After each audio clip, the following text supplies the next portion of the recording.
Ils sont partout autour de vous, dans votre télévision, dans vos téléphones, vos voitures. Les semi-conducteurs, ils font fonctionner tous les appareils électroniques modernes. Et c'est sur cette île, à Taïwan, que 90% des puces les plus performantes au monde sont fabriquées.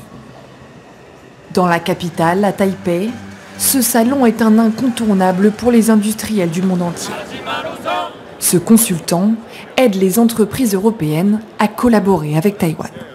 Taïwan a une place extrêmement importante dans le monde. On va trouver ici les usines qui vont permettre la fabrication du semi-conducteur, c'est-à-dire en partant de la matière première pratiquement jusqu'à des puces qu'on va retrouver dans les composants électroniques. Les semi-conducteurs, un secteur stratégique. Tous les pays en ont besoin et dépendent donc de Taïwan. Mais la Chine affirme que l'île fait partie de son territoire et multiplie les pressions militaires. Cette entreprise a ouvert un bureau à Taïwan, mais elle craint un conflit dans la région. Le contexte géopolitique nous freine un tout petit peu. Clairement, on voit les bateaux chinois qui se promènent autour de Taïwan. L'élection présidentielle taïwanaise sera cruciale pour les relations entre Pékin et Taipei. Selon le président élu, la Chine pourrait accélérer ses plans d'unification. Une perspective redoutée par les États-Unis, alliés militaires de Taïwan.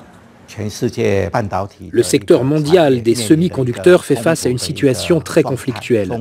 La raison, c'est le conflit militaire, économique, politique entre les États-Unis et la Chine. D'un côté, Taïwan doit se plier aux politiques des États-Unis, mais de l'autre côté, notre plus grand marché, c'est la Chine. Des dissensions géopolitiques, alors que l'industrie taïwanaise est frappée par d'autres problèmes, comme le manque de travailleurs qualifiés. Le gouvernement et les industriels tentent d'accélérer la formation des talents. Dans cette université, un laboratoire de recherche en semi-conducteurs a été financé pour les étudiants.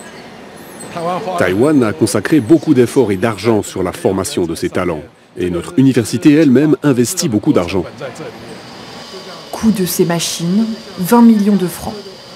Taïwan a besoin de continuer à développer son industrie des semi-conducteurs, c'est sa bouée de sauvetage économique.